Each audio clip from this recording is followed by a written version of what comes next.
안녕하세요. 코로나에 내몰린 중장년 40, 50대 8명 중에 1명 돈 빌린 적이 있다.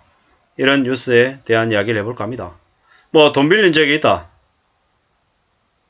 이 말, 빚을 졌다. 라는 얘기인데요. 그동안에 우리는 빚을 당연한 것처럼, 부채공하고, 빚내서 뭔가를 하는 걸 당연하게 생각했습니다.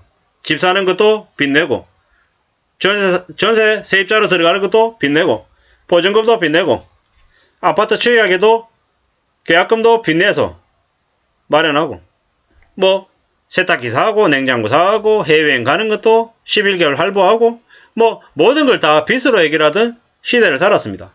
저금리였기 때문에 빚을 그렇게 큰 부담으로 여기지 않으면서 지냈던 거죠. 근데 어떻습니까? 이제는 금리가 계속 올라가면서 그래도 되는 시기가 이제 지나가 버린 거죠. 점점 더 우리는 이제 빚을 두려워하면서 겁내면서 살아야 되는 시대를 이제 맞이하고 있습니다. 대출금리가 점점 가파르게 올라가죠. 이제는 DSR 적용, 그리고 7월 1일부터는 1억 원 이상 DSR 적용이 되면서 사실상 궁지에 몰리는 사람들이 늘어나고 있다는 거죠. 자영업자의 77%, 임시 일용직의 49%가 근로소득이 감소했다고 합니다.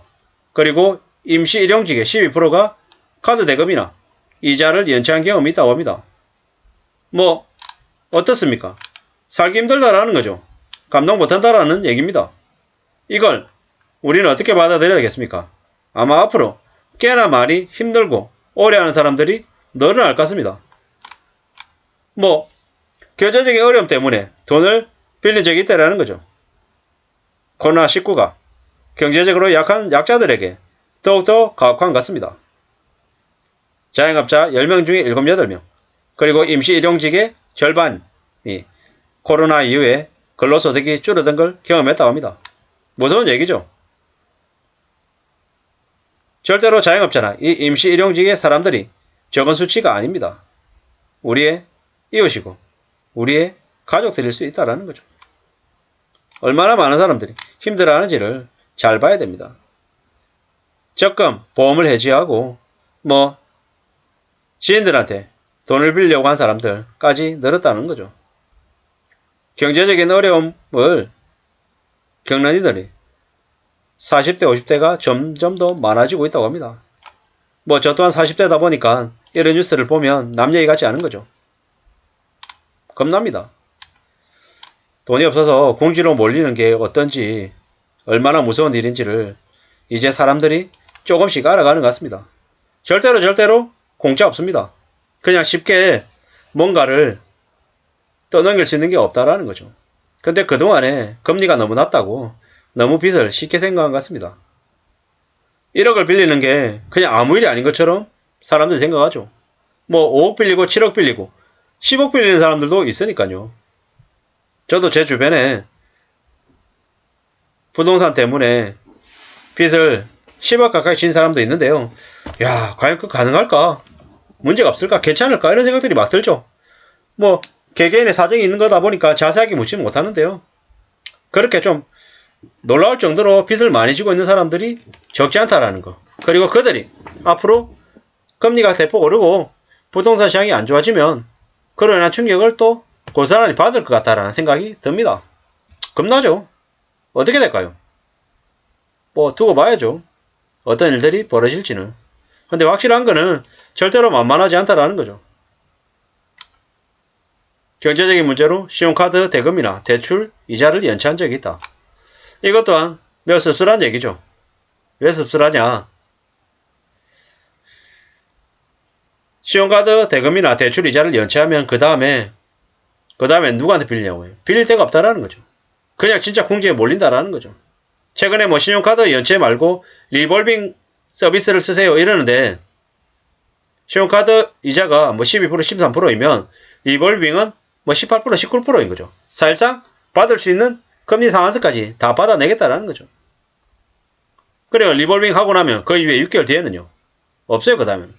최근에는 다중채무자들은 리볼빙, 그러니까 이제 카드론 사용 못하게 한다라는 그 뉴스도 계속 나왔었죠.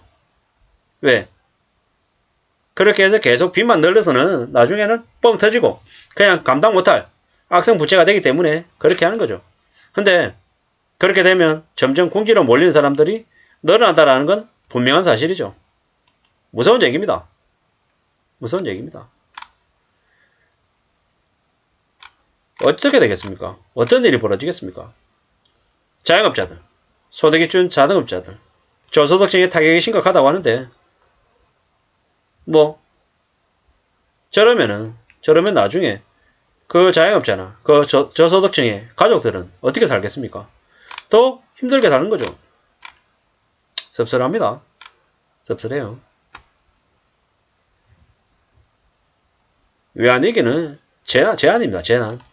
가정해체와 자살이 급증했죠.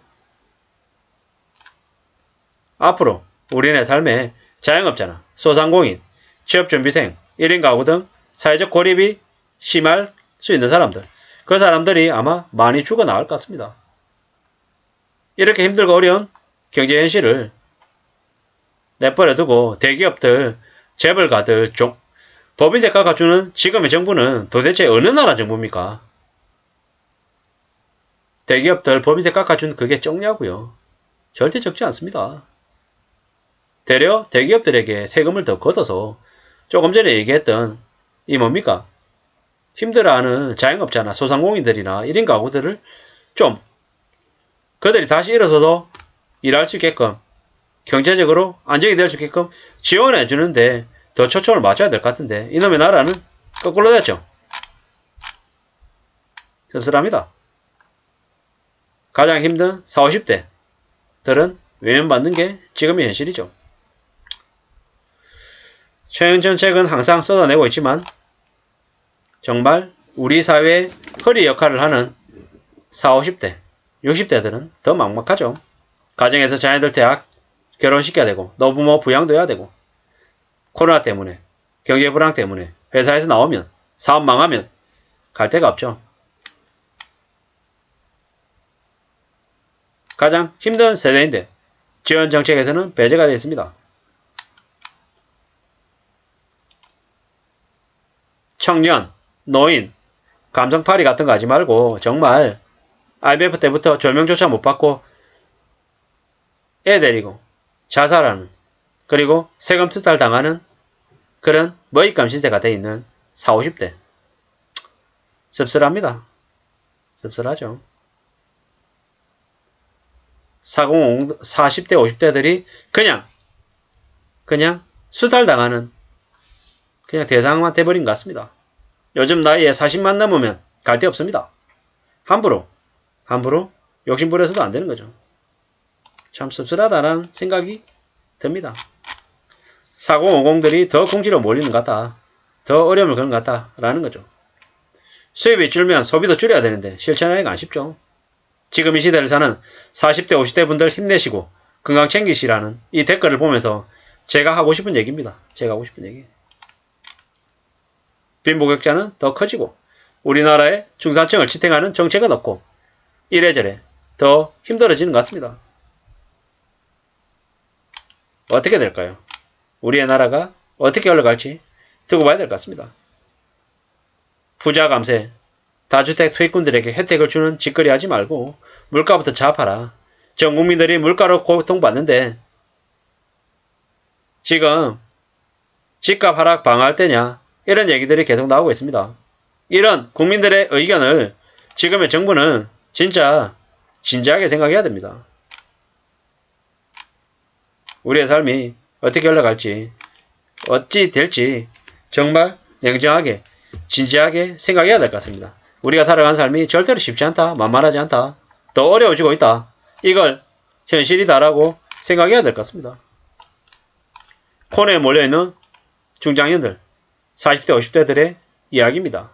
그들의 힘들어함을 관심 가져주고 어떤 식으로 지원해 줄지에 대한 고민을 해야 되지 않을까라는 생각을 해봅니다. 물론 절대 쉽지 않습니다. 만만하지 않습니다. 참 이런 상황인데도 이렇게 말씀드리는 게 정말 어려운 얘기인데요. 그럼에도 불구하고 절대로 포기하지 마시라는 말씀 어떤 식으로든 헤쳐나가시기를 간절히 바랍니다. 항상 건강 챙기시고 항상 가족 먼저 생각하시기를 바라면서 마실까 합니다. 고맙습니다.